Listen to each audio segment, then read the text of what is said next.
Hello everyone, I Kuldeep Sharma welcome you all to today's session on 20 GK questions which we have specifically curated from the Hindu newspaper as well as the Indian Express. So let's start with the questions for today. So let's look at the first question. So the first question is from the Election Commission of India. So you must be observing that on the front page of every newspaper, the news is regarding the disclosure of data of electoral bonds. So first question and the next 2-3 questions would be with regard to electoral bonds only. So let's start with the questions. So first question is, the ECI has released data on electoral bonds revealing what amount has each political party received from the company. So the question is, among them, which party has received the second highest donation through electoral bonds? Please pay attention to the question. The question is not regarding the largest donee party but actually the largest second highest donation receiving party. So I given you 4 options. First is BJP, second is INC or Congress, third is AITC Trinamool, and fourth is Bharat Rashtriya Samiti. And surprises of surprises, it is not the Congress but a regional party, AITC or Trinamool Congress of West Bengal, which actually received the second highest donation. So answer would be C, AITC. Now let's move to the next question. So again, although the electoral bond scheme has been discontinued, but still question can come up on the scheme also, like all the core question or the basic questions can come up from the scheme also. So you should know little bit details about the electoral bond scheme also. So my question is, as of now the discontinued electoral bond scheme, the amount not redeemed by political parties get deposited in which of the following accounts? So if you have studied electoral bond scheme, you would know that a political party has to encash those bonds within 15 days. That bond has to be encashed within 15 days. And let's say a party gets a electoral bond and it is not encashed within 15 days, then that money get deposited in one of these 4 accounts. And I am asking you, which is that account? If the bond is not encashed, where does it go? So I given you 4 options with this. First one is Prime Minister National Relief Fund. Second is PM CARES Fund, which was created during COVID also. Third is the Consolidated Fund of India, where all the revenues and accounts of Indian government goes. And fourth is Public Account of India, which is another account of the Government of India, which actually we deal in detail when we do our polity classes. So answer here would be PMNRF. Prime Minister National Relief Fund. So if a political party does not encash their electoral bonds within 15 days, then the amount get deposited automatically into the Prime Minister National Relief Fund. Now let's move to the next question. So again, another question from the electoral bond scheme. This is also very important because let's say if a question comes up on an electoral bonds in your exam, then probably 5 questions would come from the same topic, and usually 1 or 2 questions are comes from a deeper understanding of the topic. That's why this kind of question has been asked. So as per the released electoral bond data, which of the following was the single largest company or donor to political parties between the time period for which the data has been disclosed? So now you have to tell me the name of the company which has given the highest amount of donation to a political party. So again, 4 options. First is Adani, second is Reliance, third is Future Gaming, and fourth is Mega Engineering. So usually people believe that since it is alleged that Reliance of Mukesh Ambani and Adani Enterprise of Adani ji is very close to BJP, and probably they would be the largest donors of the BJP. However, that has not been the case, and the question is also not about a single party but a company which has given total amount to any number of political parties. So out of the 4 options, surprise of surprise again, it is the third company. It is a third company which is actually a gaming or a casino related company which has given the largest amount of donation to political parties through electoral bonds. So answer for third would be C. Now let's move to the next question now. So again, although Election Commission in a different perspective is in news again, because one report was being framed regarding the following of principle of one nation one election. For example, the question is basically ki should India have multiple election all along the year, or should those multiple elections should be held in a single year and within a certain span of time. So finally that report has been submitted, and the question is who was the head of that committee which has actually framed one nation one election policy. So I given you 4 options. First is Draupadi Murmu, our President of India. Second is Ram Nath Kovind, who was the former President of India. Third is Amit Shah, present Home Minister, and fourth is Rajnath Singh, the present Defence Minister. And since it has been in lot of this and since it has been in news a lot, you must know that the answer is B, Ram Nath Kovind. So it was the former President of India, Ram Nath Kovind, who was heading this commission. And the report has been submitted, and as you may know that it has recommended simultaneous elections for Lok Sabha and state assemblies, and after 100 days simultaneous elections for all the local bodies, which includes your panchayats and municipalities. Next question again on one nation one election. So since it has recommended, this committee has recommended a single election or elections at the same time for local body posts. So question is, which of the following authority right now is responsible for conducting local body polls in India? So 4 options again: Election Commission, State Election Commissions, Delimitation Commission of India, or State Delimitation Commission. So answer here would be that on the level of municipalities and panchayats, it is actually the state election commissions of the respective states which are responsible to hold elections. So answer would be B. So some of you might not know what is a delimitation commission. So delimitation actually means redrawing of boundaries. So delimitation as an exercise is required to happen after every census, although it has not taken place since 1976. And what does this Delimitation Commission of India does? It basically redraws the boundaries of all the legislative assemblies as well as the Lok Sabha assemblies. Similarly, State Delimitation Commission would do the delimitation or redrawing of boundaries at the panchayat and municipalities level. So for us the answer would be B. Next question now, again related to Election Commission, because Election Commission has been in a news a lot. Again a controversial decision has been taken. So when we will do election commissions and the Election Commission Act in detail, then we will deal with the issue in detail. So next the question is, who have been appointed as a new election commissioners of India? So as you might know that Election Commission of India is a 3-member body, one CEC, Chief Election Commission, and plus 2 ECs. And because 2 of the previous election commissioners, one of them actually got retired and one actually resigned, there were 2 vacancies, and finally yesterday 2 new election commissioners have been appointed. So my question is simply the name of those 2 new election commissioners. So one is Gyanesh Kumar and Sukhbir Singh Sandhu, second is Arun Goel and Anup Chandra Pandey, third is Ashok Lavasha and Rajiv Kumar, and fourth stayed by the Supreme Court. So if you have been following the news, the answer would be A, Gyanesh Kumar and Sukhbir Singh Sandhu, who have been appointed as the new election commissioners. These are the 2 persons, one who has resigned and one who has actually retired. This was a former CEC, former election commissioner, and he also resigned from the election commission, and Rajiv Kumar is present CEC, and 4 does not apply in our present case. So again for this question the answer would be A. Next question now. Next question is again, so this was also in news because many of the cities have been renamed by the respective state governments. So my question is simply, since many cities have been renamed, you have to match the name of the city which has been correctly been renamed. So 4 options. First is Aurangabad. Has it been renamed as Ahilyanagar? Second, Osmanabad, Chhatrapati Shivaji Nagar. Third, Ahmednagar, and is it Dharashiv now? And fourth is New Raipur. Is it Atal Nagar now? So of all the 4, the one which has been correctly matched is the D one. Of the 4 which has been correctly matched is the D, New Raipur, which is now known as Atal Nagar. Of the 3, I have just placed it one place down only. So Aurangabad would be now known as Chhatrapati Sambhaji Nagar, Osmanabad would be known as Dharashiv, and Ahmednagar would be known as Ahilyanagar. And hold your thought, because this question is going to come up again in a different format obviously. Now let's look at the next question, another interesting question. So usually if you see a vehicle number plate, you will see that the first two letters of that represent the state. For example, if you come from the state of Rajasthan, you will see that every number plate starts with this two letters. If you come from the state of Jammu and Kashmir, it would be JK or something for other. So one of the state has recently changed the first two letters of the number plate, or first two letters which would prefix as the state code for on the vehicle's number plate, and I've asked you which state is it.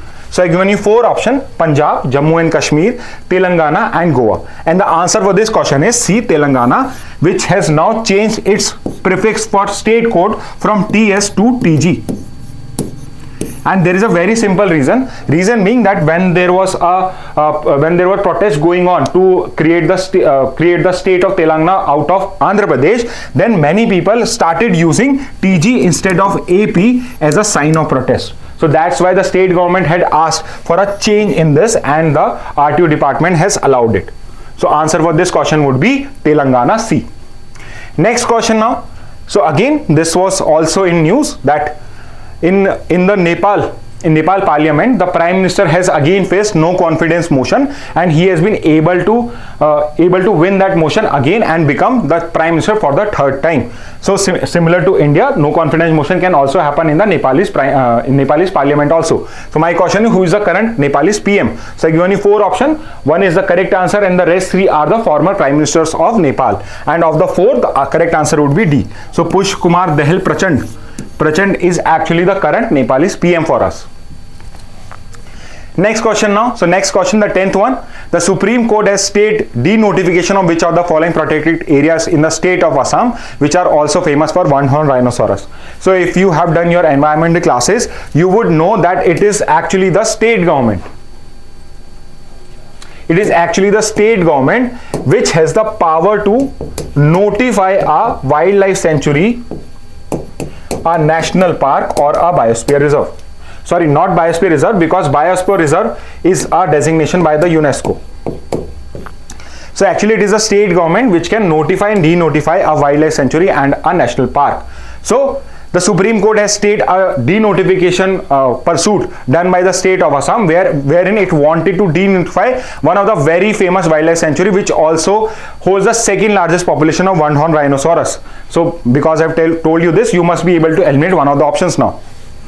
So which was that wildlife sanctuary denotification which was stated by the Supreme Court? So four options: Garampani, Kaziranga, Laukhawa, Burchapuri and Pobitora Wildlife Sanctuary. And the answer here is D, Pobitora Wildlife Sanctuary, which also has a large amount of one-horned rhinoceros, and the Assam government wanted to denotify it as a wildlife sanctuary. However, the Supreme Court has stated it. Now let's move to the next question. Now in the next question, I have asked you a scheme which is actually a scheme dedicated to entrepreneurs belonging to marginalized communities, so that they can come up in the societal ladder. So four schemes have been mentioned. So you have to tell me the name of the scheme which is for the benefit of these marginalized communities. So four options: first is PM Suraj, second is PM Arth Samriddhi, third is PM Samarth, and fourth is PM Sahayata Suvidha. And the answer here is A, PM Suraj. So PM Suraj has recently been launched, a new scheme where credit support, basically loans would be given to marginalized communities. If they want to start a business, then they can have credit from the government. Next question now. So now again, I've told you, please hold that thought when we did that question. So now I again asked you, what is the new name of Ahmednagar district? And I've given you four options: Ahilya Nagar, Chhatrapati Sambhaji Nagar, Dharashiv and Shivaji Dham. And again, answer is A, Ahilya. And again, the answer would be A, Ahilya Nagar. Next question. So what is the new multimedia news platform launched by India's public broadcaster Prasar Bharati? So जो दूरदर्शन है and All India Radio है, actual में उनकी जो main organization, that is Prasar Bharati, and it also started a new news portal where you can get authentic news from the government sources. So what is the name of that new news portal? So I give you four options. One is Newsverse, Bharat News, PB Shabd, and fourth is Bharat Varth. And the answer here is PB Shabd, PB for Prasar Bharati Shabd. Okay, so answer would be C, PB Shabd. Next 14 question. So which of the following scheme has been launched by the government to uplift street vendors by providing collateral free working capital loans? So it's a very famous scheme and it was launched during the COVID time, because basically the street vendors, they usually have a very hand to mouth existence. So because of which they were not able to run their business properly. So when the COVID got ended, the government started providing them loans so that they can sustain themselves for some time. And I asked you the name of that scheme. So I've given you 4 options: PM Swanidhi, PM Sampan, PM Udyam and PM Sati, and the scheme is, the very famous scheme is PM Swanidhi scheme. If you know the full form also, you would be able to easily answer it, because it stands for street vendors only. Atmanirbhar Nidhi. Nidhi is another term for loans only. Next question. So 15th question. So 15th question is regarding MG Narega, Mahatma Gandhi National Rural Employment Guarantee Act, under which rural household gets 100 days of guaranteed work. So I have simply asked you, the MG Narega Act under which this scheme has been created was launched in which year? So I given you 4 options. It should be was passed in which year? Not, because it's not a scheme, it's an act. Was passed in which year? So 4 options: 1993, 2000, 2005 and 2010. So actually the MG Narega Act was passed in the year 2005. So answer would be C, and this MG Narega scheme came into existence in February 2006.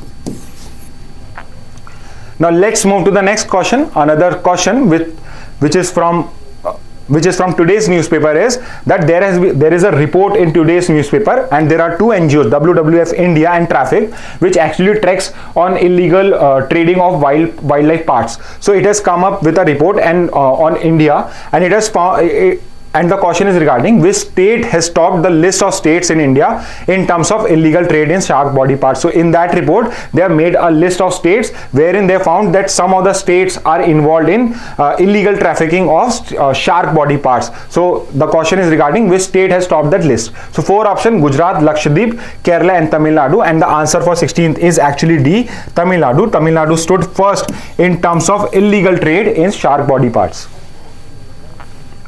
Now next question, jhum cultivation. Jhum cultivation is a type of shifting cultivation. So basically what you do in a shifting cultivation or shifting agriculture is you basically use grow crops on a part of land. Then after a few time you keep it, you do not use this land and you move to a certain place and you basically burn this land. That is also in local terms is known as jhum cultivation. So I ask you, the shifting cultivation of which area is known as jhum cultivation? So is it in the northeastern states? Is it in the Western Ghats region? Is it in the coastal areas, or is it in the central Indian tribal belts, basically your Jharkhand, Odisha, Chhattisgarh area? So answer here would be A, northeastern states of India. So basically shifting cultivation in northeastern states is known as jhum cultivation.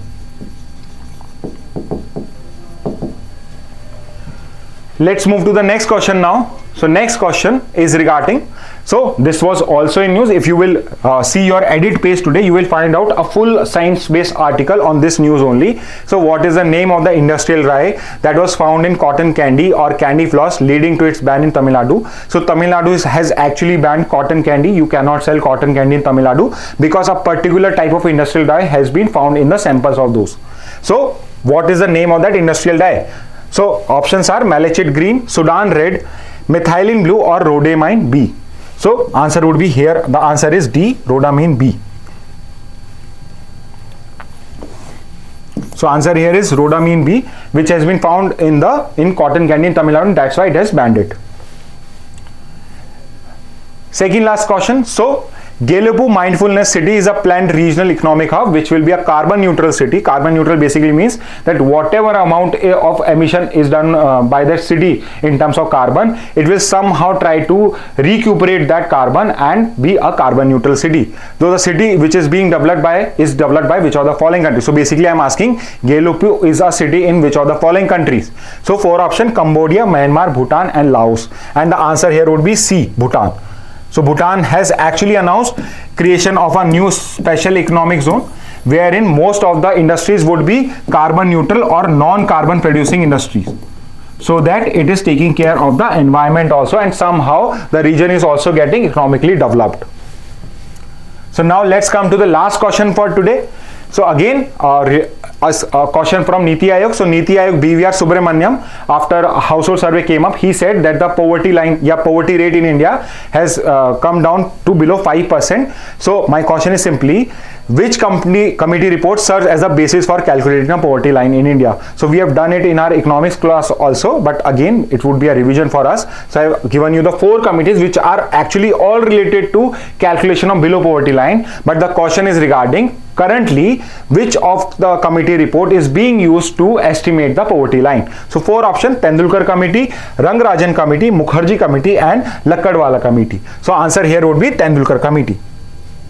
So presently the poverty line in India is calculated as per Tendulkar committee report. Although there is no such official poverty line for the government of India, but for whatever purposes, for extending benefits of the scheme, it is basically the Tendulkar committee report and the poverty line laid down as per the Tendulkar committee report, which is being used by the government of India. So class, that's it for today. I hope to see you in the next class. Thank you and have a very nice day.